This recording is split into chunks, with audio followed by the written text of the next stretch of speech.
تو جمعے کے دن کے بارے میں پہلی اہم بات ہے کثرت سے نیک اعمال کرنے چاہیے، برائیوں اور نافرمانیوں سے دور رہنا چاہیے۔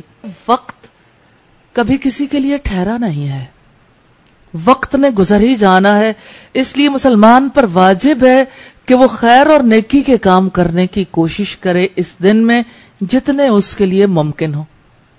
دوسری اہم بات ہے رسول اللہ پر کثرت سے درود بھیجنا چاہیے کہ یہ نیک کاموں اور افضل اعمال میں سے الاحزاب کی آیت نمبر 56، مستدرک حاکم کی روایت والیوم 2 پیج 421، صحیح الجامع کی روایت 1208، ابن ماجہ 1637، نسائی 1375 سے پتا چلتا ہے۔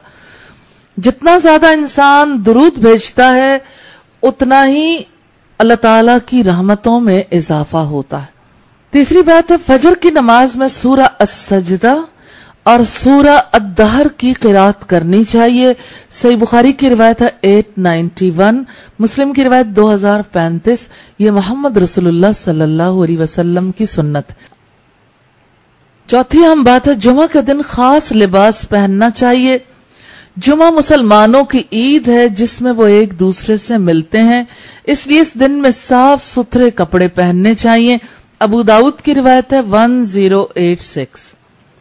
پانچویں بات ہے جمعہ کے لیے غسل کرنا چاہیے، بخاری کی 877 اور مسلم کی 1951 سے پتا چلتا ہے۔ اس غسل میں بڑی حکمت ہے، اس میں دوسروں کو جسم کی بو کی وجہ سے تکلیف نہیں ہوتی اور وہ فرشتے جو جمعے کے دن حاضر ہوتے ہیں انہیں تکلیف نہیں ہوتی۔ غسل جمعہ ہر بالغ پر واجب ہے۔ ترمذی کی روایت ہے 497، بخاری کی روایت ہے 858 اور مسلم کی 1957۔ چھٹی بات ہے جمعہ کے دن خوشبو لگانی چاہیے، بخاری کی روایت ہے 880 اور مسلم کی روایت ہے 1957 اور ترمذی کی روایت ہے 2787۔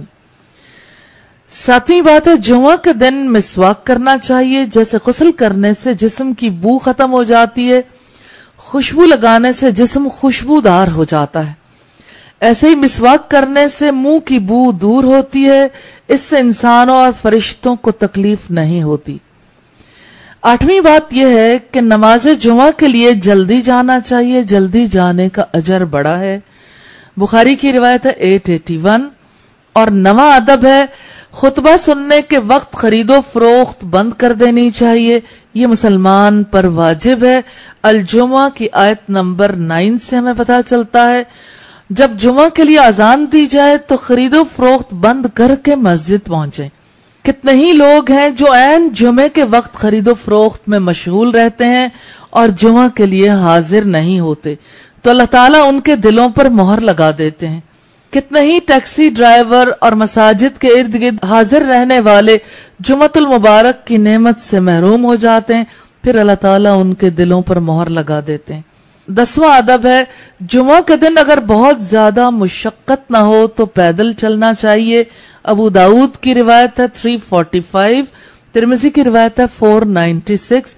اس پیدل چلنے سے مراد جو ہے وہ کسی پارک میں جا کے واک کرنا نہیں ہے، اس سے مراد مسجد میں چل کے جانا چاہیے۔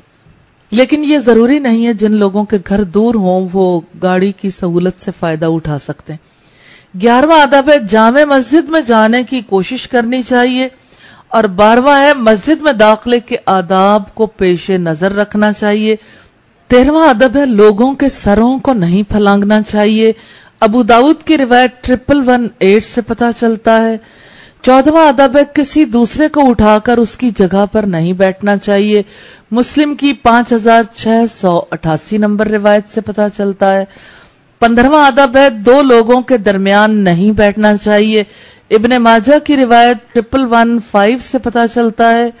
16واں ادب ہے جمعہ کے دن مسجد میں نماز سے پہلے حلقہ بنا کر درس کے لیے یا علم کے لیے نہیں بیٹھنا چاہیے، ابو داؤد کی روایت ہے 1079 اور ابن ماجہ کی روایت ہے 1133۔ 17ویں بات ہے جمعہ کے دن سورہ الکہف پڑھنی چاہیے، مستدرک حاکم کی روایت ہے والیوم 2 پیج 368 اور بہقی کی روایت ہے والیوم 3 پیج 249، الترغیب والترہیب میں والیوم 1 پیج 736 پہ ہے۔